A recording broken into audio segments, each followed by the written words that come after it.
नमस्कार, स्वागत है आपका चुनाव आज तक पर। मैं हूं रविशपाल सिंह। मध्य प्रदेश में विधानसभा चुनाव इस साल के अंत में संभावित है और उससे ठीक पहले एक बार फिर से नेताओं के बीच ईडी यानी इन्फोर्समेंट डायरेक्टरेट और इनकम टैक्स को लेकर के सियासत शुरू हो गई है। मध्य प्रदेश के पूर्व मुख्यमंत्री दिग्विजय सिंह ने बड़ा आरोप लगाया है और कहा है कि उनके पास ऐसी रिपोर्ट्स आ रही हैं कि भारतीय जनता पार्टी अपने जरिए ईडी और इनकम टैक्स का बेजा इस्तेमाल कर जो विपक्षी दल है उनके नेताओं पे छापे पड़वा सकती है।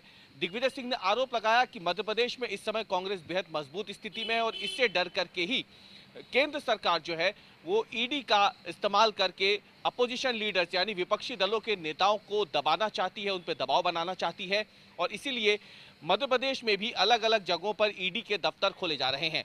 दिग्विजय सिंह ने यह भी आरोप लगाया कि मध्य प्रदेश में वैसे तो भ्रष्टाचारियों की संख्या बहुत ज्यादा है, लेकिन उन पर ईडी या इनकम टैक्स जो है कोई कार्रवाई नहीं करता है, बल्कि इसका इस्तेमाल विपक्षी दलों की आवाज को दबाने के लिए किया जा रहा है। दरअसल दिग्विजय सिंह ने ये बातें कमलनाथ के घर पर लोकसभा पर्यवेक्षकों की हुई बैठक के बाद कही है और उन्होंने साफ तौर पर भारतीय जनता पार्टी की केंद्र सरकार पर हमला बोला है और सीधा हमला बोलते हुए कहा है कि राजस्थान और छत्तीसगढ़ में भी इस तरीके की कार्रवाइयां हो चुकी है। छत्तीसगढ़ में तो राज्य सरकार के जितने मंत्री हैं उन सभी के पीछे ईडी को लगा दिया गया है और अब मध्य प्रदेश में भी ईडी का ही इस्तेमाल करके विपक्षी दलों की आवाज को दबाने की कोशिश हो सकती है ताकि चुनाव में बेजा इस्तेमाल किया जा सके और विपक्षी की आवाज को दबाया जा सके। एक बार सुनिए दिग्विजय सिंह ने क्यों कहा कि बीजेपी की सरकारें ईडी का इस्तेमाल करके विपक्षी दलों को खामोश करना चाहती है, उनकी आवाज को दबाना चाहती है। ईडी आईटी सब लगी हुई है क्योंकि वो 5 साल से सरकार में है, लेकिन मध्य प्रदेश में तो जो भ्रष्टाचार का साम्राज्य है वहां पर अगर ईडी आईटी के दफ्तर खुल रहे हैं तो ये तो भारतीय जनता पार्टी के मुख्यमंत्री, मंत्री, उनके चहेते अधिकारी, कर्मचारियों घर पे छापा डालिए। लेकिन जो खबरें आ रही हैं कि वो कांग्रेस पार्टी के नेताओं पर छापे डालेंगे, यानी कि विपक्ष के ऊपर छापा डालने की योजना मध्य प्रदेश में है।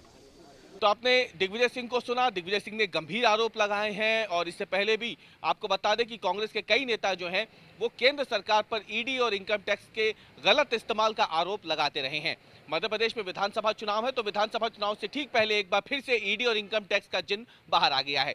हालांकि दिग्विजय सिंह के इस आरोपों पर भारतीय जनता पार्टी के प्रदेश अध्यक्ष और खजुराहो से सांसद वी.डी. शर्मा ने पलटवार किया है। उन्होंने कहा है कि कांग्रेस अपनी हार को मध्य प्रदेश विधानसभा चुनाव में देखते हुए पहले ही बौखला गई है और वो इस तरीके के अनर्गल आरोप लगा रही है जिसका कोई आधार नहीं है। कैसे प्रदेश भारतीय जनता पार्टी के अध्यक्ष वी.डी. शर्मा ने दिग्विजय सिंह की इस आरोपों का पलटवार किया, कैसे उसका जवाब दिया, अब वो भी सुन लीजिए। संवैधानिक संस्था है और संवैधानिक संस्था होने के साथ ईडी अपना काम करती है, लेकिन दिग्विजय सिंह और कमलनाथ जैसे इन्हें हमेशा यही दिखाई देता है क्योंकि इन्होंने जिंदगी में चोरी ही की है। अरे ईडी का, सीबीआई का, किसी का भी छापा पड़ता है तो आपके पेट में दर्द क्यों होता है और आप डरते क्यों हैं? क्योंकि आपके मन में चोर है, आपने चोरी की है तो आपको ईडी का डर पहले से ही दिखाई देने लग जाता है।